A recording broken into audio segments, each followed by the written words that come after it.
बहुत पुराने दौर की बात है। अरब के एक दूर इलाके में नूरियाबाद नाम का एक कस्बा था। शांत, सुनसान और रेत की खामोशियों में डूबा हुआ। यहाँ की रातें तारों से सजी रहती और दिन सूरज की तेज रोशनी से चमकते। लोग सादगी से जीते और वही सादगी उनकी पहचान थी। एक दिन उसी कस्बे की मस्जिद के बाहर गर्म हवा के बीच एक नौजवान बैठा था, यूसुफ इब्ने सलमान। वो कम बोलता था, मगर उसके चेहरे पर ऐसे निशान थे जैसे जिंदगी ने उसे बहुत कुछ सिखाया हो। उसकी आंखों में एक ठहराव था, जैसे बहुत कुछ कहकर भी सब छुपा लेता हो। उसी वक्त मस्जिद की तरफ से जैना नाम की एक लड़की गुजरी। उसकी चाल में शराफत और आंखों में एक अजीब सी मासूमियत थी। उसने यूसुफ को देखा, लेकिन कुछ कहा नहीं, सिर्फ हल्की सी सलाम की और आगे बढ़ गई। यूसुफ ने उसके जाने को महसूस किया, मगर सिर झुकाकर फिर अपने ख्यालात में खो गया। नूरियाबाद में अक्सर ऐसी खामोशी रहती जिसमें लोग अपने दुख दर्द छुपाए रहते, मगर उस दिन की हवा में कोई अलग ही खामोशी थी, कुछ बदलने वाला था। उसी शाम मस्जिद के इमाम शेख राशिद बाहर आए।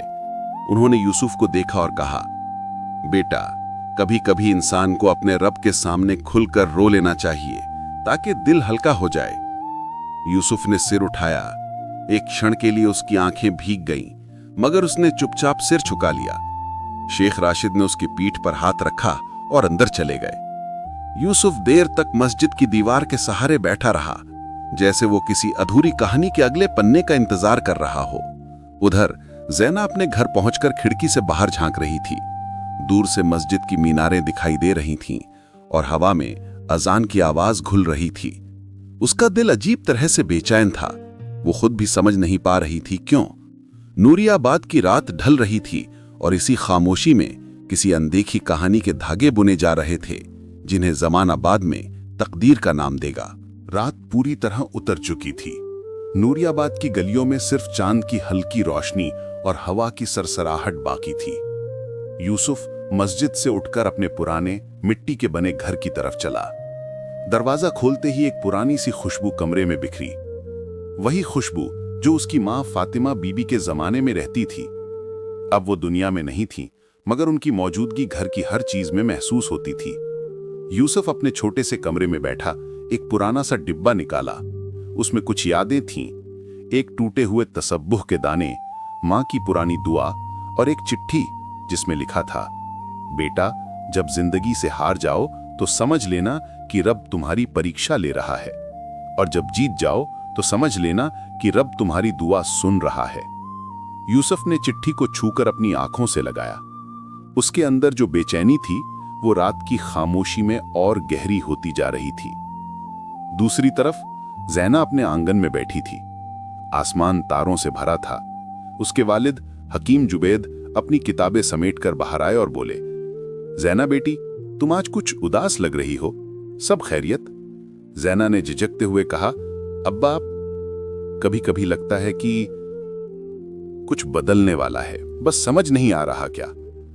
हकीम जुबैद ने मुस्कुराकर कहा, बेटी, अल्लाह के कामों में देर होती है, अंधेरा नहीं।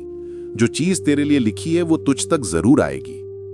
जैना ने सिर झुका लिया, मगर उसके दिल में बार बार उसी मस्जिद के बाहर बैठा यूसुफ आता रहा। अगली सुबह नूरियाबाद के बाजार में हल्की रौनक थी। खजूरों की दुकान, तांबे के बर्तन और दूर से उठती मिट्टी की खुशबू। यूसुफ वहां से गुजर रहा था कि अचानक एक बच्चा दौड़ता हुआ आया और उससे टकरा गया। बच्चा एक तरफ गिर गया। यूसुफ तुरंत झुककर उसे उठाते हुए बोला, अरे सुकून से बेटा, चोट तो नहीं लगी?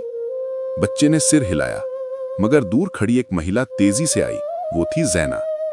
उसने बच्चे को गोद में उठाया और कहा, यह मेरा छोटा भाई सामी है, तंग करता रहता है। फिर उसने यूसुफ की तरफ देखा। दोनों कुछ पल चुप रहे। उसके बाद वो बोली, कल मस्जिद के बाहर आप बहुत उदास लग रहे थे। यूसुफ एक पल के लिए हैरान हुआ, फिर हल्की मुस्कुराहट के साथ बोला, हर इंसान अपने अंदर एक कहानी लेकर चलता है, बस कुछ कह पाते हैं, कुछ नहीं। जैना ने पहली बार उसकी आंखों में खुलकर देखा। उसे महसूस हुआ कि इस नौजवान की चुप्पी में भी बहुत कुछ छुपा है। वो कुछ कहना चाहती थी, मगर तभी सामी बोल पड़ा, अक्का, चलो खजूर ले लें। दोनों मुस्कुरा दिए और ये पहला मौका था जब उनकी मुस्कुराहटों में एक अनकहा रिश्ता जाग उठा। शाम होते होते ये खबर पूरे कस्बे में फैल गई कि नूरियाबाद में अगले हफ्ते मजलिस शुक्र होने वाली है। पूरा कस्बा इकट्ठा होगा, लोग दुआएं करेंगे और इमाम शेख राशिद एक खास ऐलान भी करेंगे। कौन सा ऐलान, ये किसी को नहीं मालूम, मगर नूरियाबाद की हवा में अजीब सी हलचल थी, जैसे तकदीर के सफ़े धीरे धीरे पलट रहे हों और शायद इन सफ़ों में यूसुफ और जैना का नाम पहली बार एक साथ लिखा जा चुका था। नूरियाबाद की उस रात में जब हवा हल्की ठंडी होने लगी और आसमान पर चांद अपनी पूरी रोशनी बिखेर रहा था, यूसुफ मस्जिद से उठकर घर की तरफ चला। कस्बे की तंग गलियां, दीवारों से गिरती पुरानी मिट्टी और हवा में उड़ती रेत सब उसे उसके अकेलेपन की याद दिला रही थीं। यूसुफ के घर में सन्नाटा ही उसका साथी था।